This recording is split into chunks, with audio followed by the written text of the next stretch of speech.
मन्नत का धैर्य टूट चुका था। उसने अचानक प्रिंस को खुद से जोर से धक्का दे दिया। प्रिंस की आंखों में हैरान करने वाला गुस्सा भर आया और वह बिना पलके झपकाए उसे घूरने लगा। डर और बेचैनी में मन्नत ने पास पड़ी रजाई ओढ़ ली, जैसे कपड़े से खुद को बचा रही हो। उसके मन में तूफान मचा हुआ था। प्रिंस सूर्यवंशी, आप जैसे इंसान मैंने कभी नहीं देखे। आपको सिर्फ मेरा फायदा उठाना आता है। अगर आपकी जगह कोई और होता तो मुझे दर्द में देखकर तुरंत डॉक्टर को बुलाता, लेकिन आप उसके भीतर का डर और गुस्सा दोनों मिलकर चीख रहे थे, लेकिन होंठ बंद थे। तभी प्रिंस की ठंडी मगर धारदार आवाज गूंजी, मेरे अलावा तुम्हें कोई और भी छू नहीं सकता। अगर मेरा दोस्त भी यहाँ आया तो वो भी तुम्हें ऐसे टच नहीं करेगा। मैं खुद तुम्हें ठीक कर दूंगा अपने तरीके से। मन्नत की सांसें थम सी गईं। उसकी आंखें चौड़ी हो गई, मानो कोई अनजाना डर उसके सामने खड़ा हो। क्या इसलिए यह पागल इंसान डॉक्टर को नहीं बुला रहा है? हे भगवान, प्लीज मुझे बचा लो।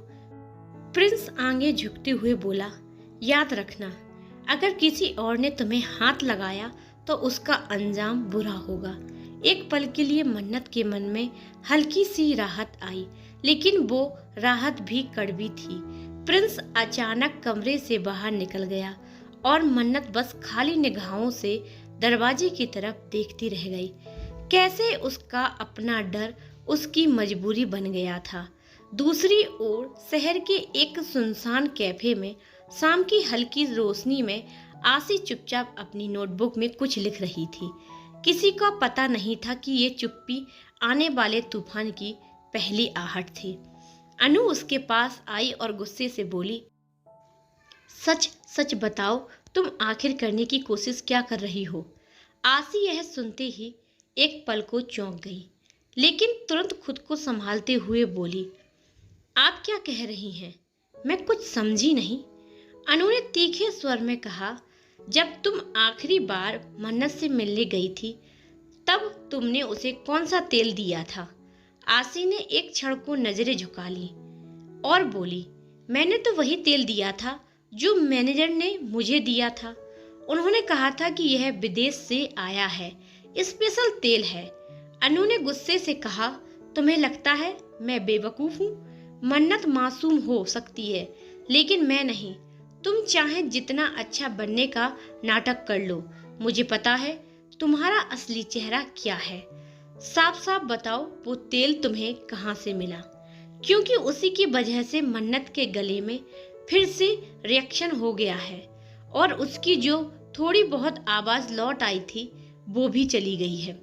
यह सुनकर आसी की आंखों में एक पल को अजीब सा भाव आया, लेकिन उसने तुरंत कहा, वो तो लोकल तेल था। मैंने पहले ही मैनेजर मैडम से कहा था कि यह सही नहीं है, लेकिन उन्होंने मेरी बात मानी ही नहीं।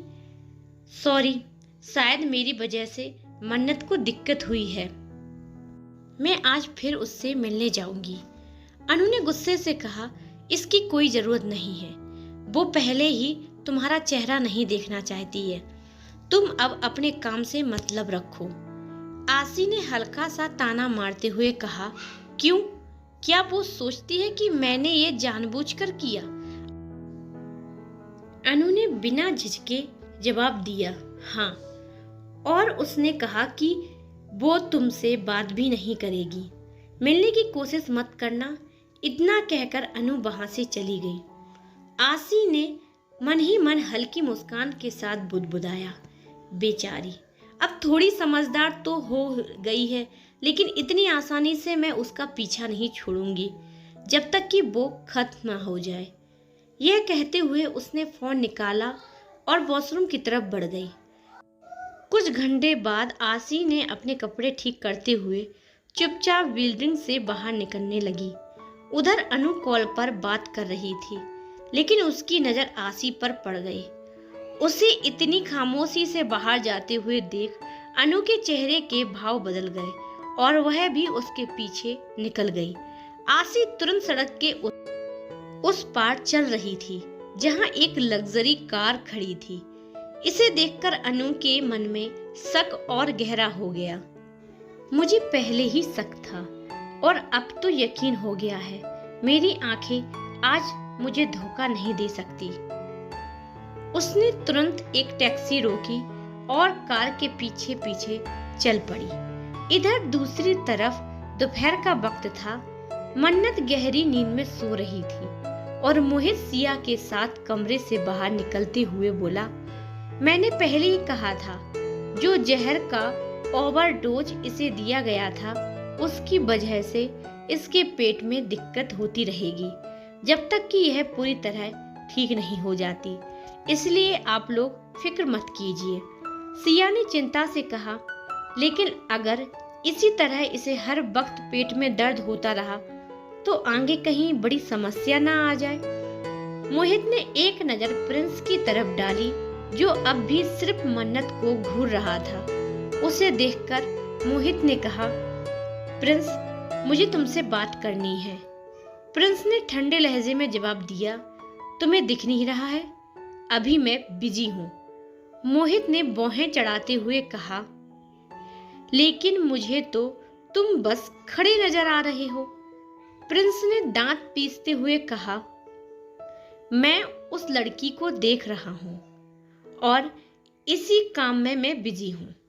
मोहित और सिया दोनों ने उसे हैरानी से देखा। तभी सिया ने धीमे स्वर में कहा, मोहित बेटा, अगर मन्नत से जुड़ी कोई बात है तो तुम मुझे बता सकते हो। तुम तो प्रिंस को अच्छे से जानते हो ना। अगर इसका बस चले तो यह खुद मन्नत को मार डाले। यह सुनते ही प्रिंस की आंखें सिकुड़ गईं। वह सिया की तरफ मुड़कर बोला, mom, what wrong with you?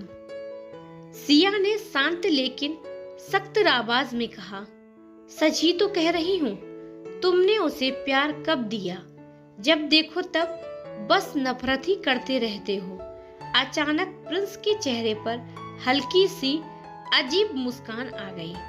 वह मन्नत को गहराई से देखते हुए बोला, तो क्या आप चाहती हैं कि मैं उसे प्यार दूं?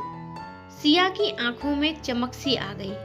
वह तुरंत बोली, क्या यह मुमकिन है? क्या तुम सच में उसे प्यार दे सकते हो?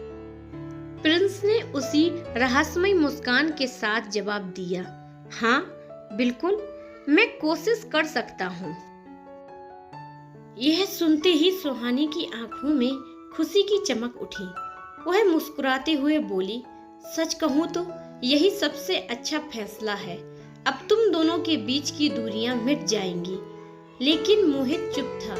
उसके चेहरे पर गहरी सोच की लकीर साफ दिख रही थी। वह जानता था कि प्रिंस के मन में कुछ और ही चल रहा है। सिया ने जैसे ही कमरे से बाहर कदम रखा, मोहित ने धीमे स्वर में कहा, प्रिंस, हम दोनों जानते हैं कि तुम्हारी मुस्कान उतनी सीधी नहीं है जितनी दिखती है। प्रिंस ने हल्की हंसी छोड़ी, तुम्हें जो लग रहा है शायद वही सच है और शायद नहीं भी। मोहित ने सीधे मुद्दे पर आते हुए कहा, जो मेडिकल रिपोर्ट मैंने देखी है उसमें साफ है कि उसके शरीर पर जहर का असर है और वह कुछ पल तक रुका और शायद वो मां नहीं बन पाएगी। अगर उसे यह बात पता चल गई तो वह टूट जाएगी।